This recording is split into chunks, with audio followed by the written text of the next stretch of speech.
கர்த்தருக்குள் அன்பான தேவ பிள்ளையே, ஆண்டவரும் இரட்சகருமாகிய இயேசுவின் நாமத்தினால் உங்களுக்கு என் அன்பின் வாழ்த்துதல்.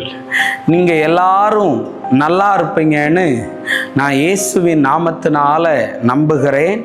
இந்த நல்ல நாளிலேயும் சங்கீதம் 66 அதனுடைய 19வது வசனத்தை வாசிக்கிறேன். மெய்யாய் தேவன் எனக்கு செவி கொடுத்தார், என் ஜெபத்தின் சத்தத்தை கேட்டார் என்று தாவீது சொல்லுகிறத பார்க்க முடியும். இன்னைக்கு மெசேஜோடைய தலைப்பு என்ன தெரியுமா? என் ஜெபத்திற்கு பதில் என்று பேச விரும்புகிறேன். தாவீது சொல்லுகிறார், கர்த்தர் என் ஜெபத்தின் சத்தத்தை கேட்டார்னு சொன்னார். ஏன் தாவீது அப்படி சொன்னார்னா, அவர் எதெல்லாம் ஜெபிச்சாரோ அதுக்கெல்லாம் பதில் வந்ததுனால தான் அவர் என் சத்தத்தை கேட்டார்னு சொல்லுகிறார். ஆனால் இந்த தாவீது ஒரு காலகட்டத்தில் என்ன சொல்றார் தெரியுமா? என் ஜெபம் என் மடியிலேயே திரும்பி வந்தது, என் ஜெபத்தை அவர் கேட்கலன்னு சொன்ன காலம் போய் என் ஜெபத்தை எல்லாம் அவர் கேட்கிறார் என்ற காலம் வந்திருக்கிறது. தேவ பிள்ளையே, ஏன் தாவீது ஒரு காலகட்டத்தில் என் ஜெபத்தை கேட்கலன்னு சொன்னா, தேவ சித்தமில்லாததை செய்ததுக்கு பிறகு அந்த ஜெபம் கேட்கப்படும் என்று சொன்னால் கண்டிப்பா அந்த ஜெபம் திரும்பி தான் வரும். பத்சேபாளோட தாவீது பாவம் செய்ததுக்கு பிறகு அவளுடைய பிள்ளையை தேவன் அடிப்பேன் என்று சொல்லியிருந்தார். ஆனால் தாவீது பல முறை உபவாசம் இருந்து ஜெபித்த பிறகும் கர்த்தர் அந்த ஜெபத்தை கேட்கல. ஏன் அப்படின்னு சொன்னா, அது தேவ சித்தம் இல்லாமல் வந்த ஒரு காரியம்.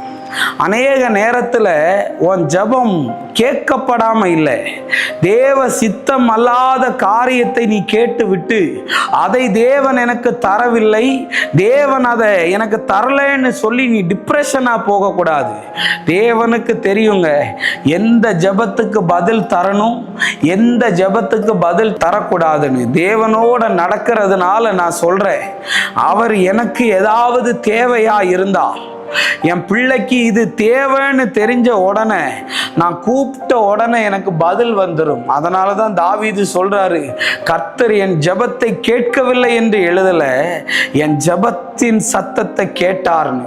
இன்னைக்கு பல நாளா நான் இந்த காரியத்துக்காக ஜெபம் பண்ணிக்கிட்டு இருக்கிறேன், பல நாளா இந்த வேலைக்காக போராடிக்கிட்டு இருக்கிறேன், பல நாட்களா இதுக்காக ஜெபிச்சுக்கிட்டு இருக்கிறேன், பதில் வரலையே, எதுவும் நடக்கலையேன்னு சொல்றியா?